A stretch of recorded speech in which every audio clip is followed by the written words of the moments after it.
Assalamualaikum warahmatullahi wabarakatuh. Selamat pagi anak-anak. Sebelum kita mulai pembelajaran di pagi hari ini, alangkah baiknya kita berdoa. Berdoa menurut agama dan kepercayaan masing-masing, berdoa disilahkan.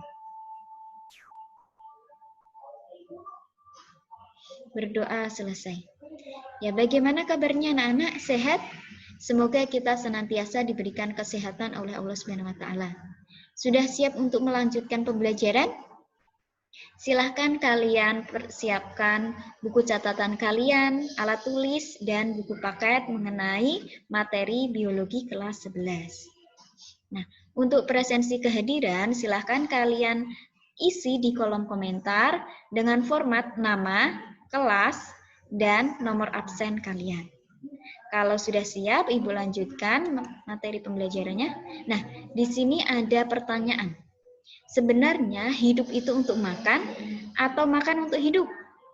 Silahkan kalian jawab sesuai dengan gagasan kalian dan dikaitkan dengan materi sistem pencernaan.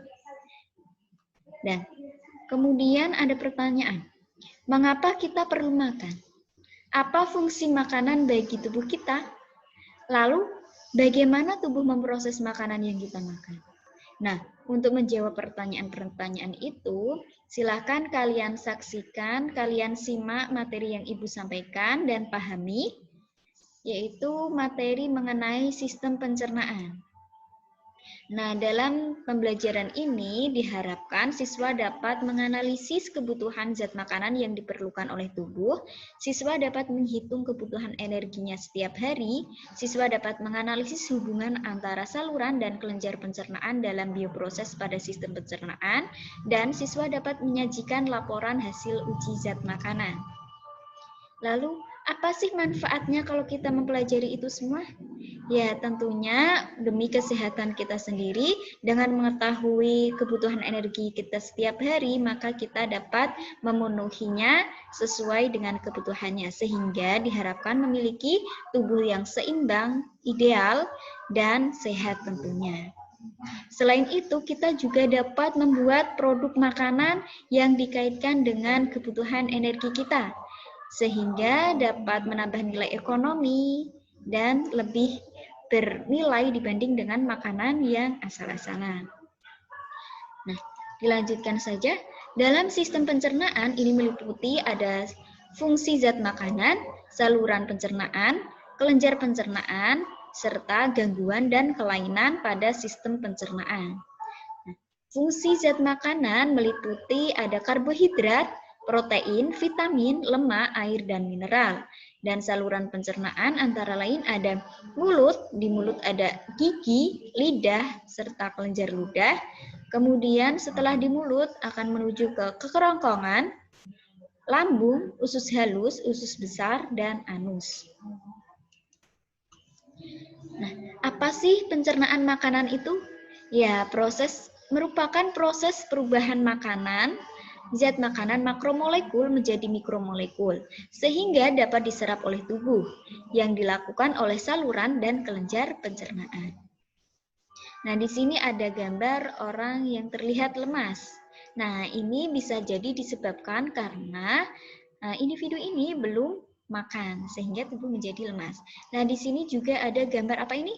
Ya, gambar pertumbuhan dan perkembangan anak. Nah, dimulai dari kecil, kemudian tumbuh menjadi remaja. Nah, asalnya beberapa senti, kemudian tambah tinggi, dan tambah besar. Tinggi dan besar. Nah, ini disebabkan karena si individu ini mengkonsumsi makanan yang mengandung zat gizi yang dibutuhkan oleh tubuh dan kebutuhan energinya tercukupi. Sehingga individu ini mengalami pertumbuhan dan perkembangan. Nah, itu merupakan fungsi dari zat makanan. Selain itu, fungsi zat makanan diantaranya yaitu memberi energi sebagai mengatur proses tubuh, pertumbuhan, dan mengganti sel-sel yang rusak. Nah, ini merupakan gambar dari piramida makanan. Di sini ada gambar nasi, roti, mie, biji-bijian, umbi, dan lain sebagainya. Di sini juga ada sayur-sayuran, di atasnya ada sayur-sayuran, ada buah, kemudian ada susu, ada ikan, ada ayam, daging, dan paling atas di sini ada gambar lemak, minyak, gula, dan garam. Ini merupakan makanan yang kita makan sehari-hari. Nah, dalam makanan ini terdapat yang namanya zat makanan. Apa sih macam-macam zat makanan itu? Nah, macam-macam zat makanan ini dibagi menjadi dua, yaitu zat makanan makro atau biasa disebut makronutrien dan zat makanan mikro atau mikronutrien. Zat makanan makro yang dibutuhkan dalam jumlah banyak, diantaranya ada zat makanan karbohidrat, protein, dan lemak. Sedangkan zat makanan mikro yang dibutuhkan dalam jumlah sedikit, di sini ada vitamin dan mineral. Nah, pertama kita bahas mengenai karbohidrat dengan rumus CH2N. Nah, berdasarkan susunan molekulnya, karbohidrat dibagi menjadi 3, yaitu monosakarida, mono 1, kemudian disakarida, di berarti 2, dan polisakarida, poli berarti banyak. Nah, monosakarida ini merupakan karbohidrat yang dapat diserap oleh usus halus. Di antaranya ada glukosa yang berasal dari tepung, galaktosa atau gula susu yang berasal dari susu, dan fruktosa atau gula buah yang berasal dari buah-buahan. Kemudian ada disakarida, merupakan karbohidrat yang tersusun dari 2 gugus gula atau gabungan 2 unit monosakarida. Di antaranya di sini ada maltosa, yaitu 2 monosakarida berupa glukosa, yaitu glukosa dan glukosa. Nah, jikalau maltosa ini dihidrolisis, akan terbentuk glukosa dan glukosa, menjadi glukosa dan glukosa. Nah, sukrosa jika dihidrolisis, terbentuk ada fruktosa dan glukosa. Kalau laktosa dihidrolisis menjadi glukosa dan galaktosa. Sedangkan yang terakhir ada polisakarida. Nah, ini merupakan karbohidrat kompleks, memiliki gugus gula yang sangat banyak dan lebih kompleks dibanding dengan monosakarida dan disakarida. Nah, ini macamnya ada pati atau amilum yang terdapat pada tumbuh-tumbuhan, glikogen pada manusia dan hewan, selulosa, lignin, dan pektin yang berasal dari tumbuh-tumbuhan. Nah, fungsi dari karbohidrat yaitu sebagai sumber energi utama. Dalam 1 gram glukosa menghasilkan 4,1 kalori. Nah, sumber energi utama kita yaitu karbohidrat. Dengan adanya karbohidrat ini, kita dapat melakukan aktivitas sehari-hari seperti menyapu, kemudian bisa juga untuk olahraga, sepak bola, dan lain sebagainya. Kemudian ada zat makanan berupa lemak, tersusun atas CHO dan terkadang terdapat P dan N. Nah, lemak ini merupakan ester asam lemak atau trigliserida plus gliserol. Nah, lemak ini berfungsi sebagai pelindung, pelarut vitamin, cadangan energi, dan penyusun hormon dan vitamin. Lemak ini dapat bersumber dari kelapa dan kacang yang merupakan lemak nabati, dan keju, lemak daging, minyak ikan. Nah, merupakan lemak hewani. Protein. Nah, protein merupakan senyawa organik tersusun dari C, H, O, N, dan terkadang terdapat S dan P. Protein merupakan polimer dari asam amino yang bersumber dari makanan berupa seafood, dada ayam, telur, kacang merah ya, dan lain sebagainya. Adapun fungsi dari protein di sini sebagai protein fungsional, yaitu penyusun enzim, antibodi, dan hormon, dan juga sebagai protein struktural, sebagai penyusun bagian tubuh dan cadangan makanan. Nah, ini berfungsi sebagai pertumbuhan, untuk pertumbuhan di masa pertumbuhan anak. Nah, kalau di masa yang orang dewasa ini lebih khusus berfungsi untuk perbaikan sel-sel yang rusak. Nah, jikalau kelebihan protein ini tidak dapat disimpan, melainkan dirombak menjadi NH3 dan NH4OH. Kemudian ada vitamin, merupakan senyawa organik kompleks esensial ya, yang dibutuhkan tubuh dalam jumlah sedikit. Vitamin dibedakan menjadi vitamin larut lemak, diantaranya ada vitamin A, D, E, K, AD biasanya seperti itu, dan vitamin larut air, yaitu vitamin B dan C. Fungsi dari vitamin secara umum yaitu untuk mengatur perlindungan fungsi-fungsi tubuh sehingga terhindar dari penyakit. Ini sumber vitamin biasanya terdapat pada semua makanan yang kita jenis makanan yang kita makan. Di sini ada buah dan sayuran. Gitu. Nah, kemudian ada mineral, merupakan senyawa organik yang diperlukan oleh tubuh dalam memelihara fungsi tubuh. Mineral di sini ada mineral makro dan juga ada mineral mikro. Mineral makro di sini ada kalsium, fosfor, kalium, sulfur, natrium, klorida, dan magnesium. Dan mineral mikro ini ada seng, besi, tembaga, yodium, selenium, dan mangan. Nah, kemudian ada air. Apakah konsumsi air putih Anda sudah cukup untuk hari ini? Ya, sebenarnya dalam tubuh manusia ini terdapat 70% terdiri dari air. 70% tubuh manusia ini terdiri dari air. Nah, fungsi dari air ini untuk mengoptimalkan fungsi organ dan membantu sistem metabolisme tubuh.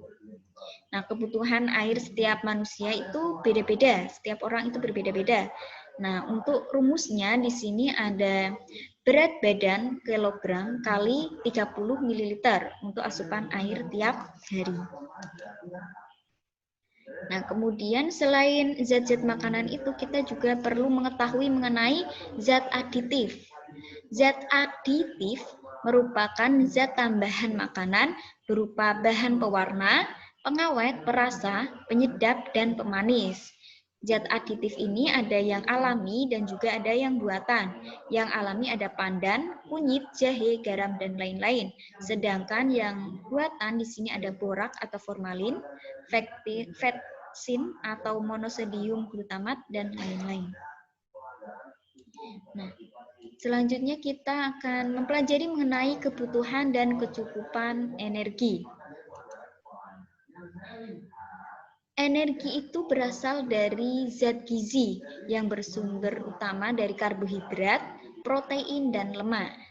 Secara umum, dalam 1 gram karbohidrat itu terdapat 4 kilokalori. Protein juga ada 1 gramnya terdapat 4 kilokalori, dan 1 gram lemak terdapat 9 kilokalori. Nah, untuk satuannya, energi ini satuannya kilokalori atau biasa ditulis KKL. Kakal.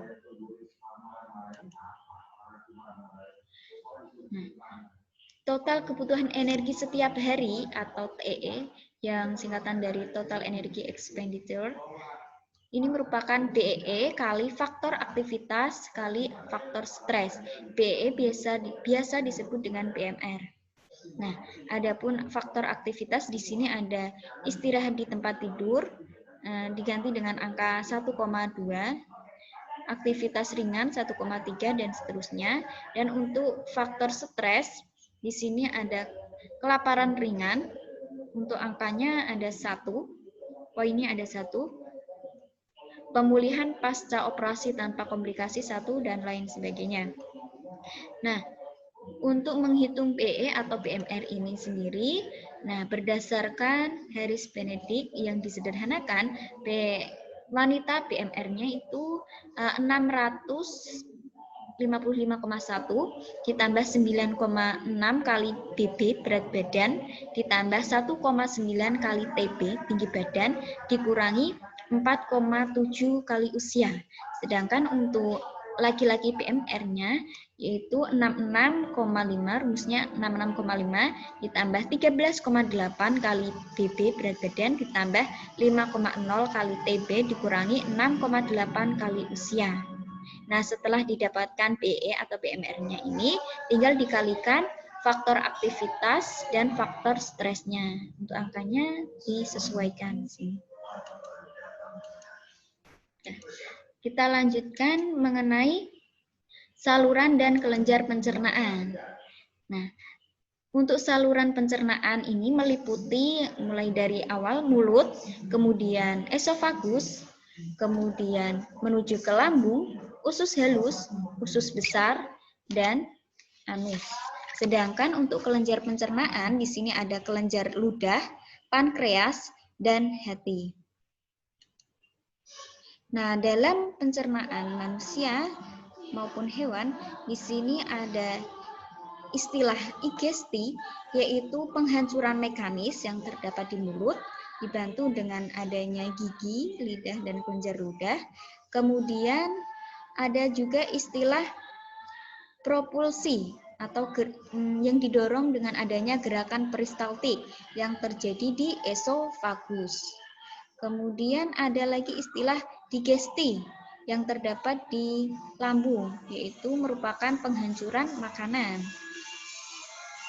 Kemudian absorpsi terjadi di usus halus, yaitu penyerapan zat makanan. Kemudian ada defekasi, yaitu sisa pencernaan dikeluarkan di anus, melalui anus. Nah, yang pertama kita bahas mengenai cavum oris atau rongga mulut. Di sini tadi ada gigi, lidah, dan kelenjar ludah. Di gigi ini ada beberapa macam gigi. Yang pertama ada gigi seri yang berfungsi sebagai pemotong makanan, gigi taring yang berfungsi sebagai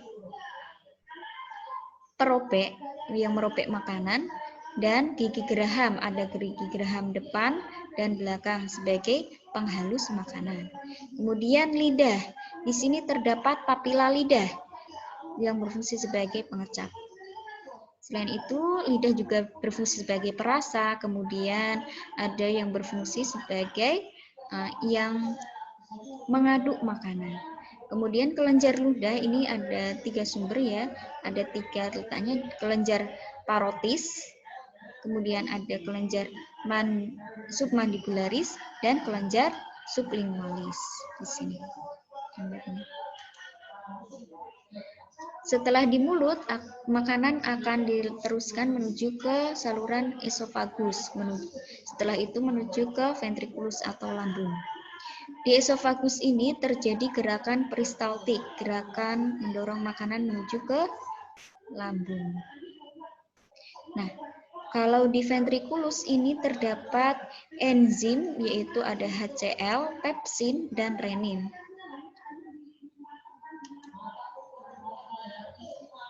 Kemudian setelah ke lambung menuju ke usus halus. Usus halus atau intestinum tenue. Di sini terjadi absorpsi zat makanan oleh villi. Nah, gambarnya seperti ini. Nah,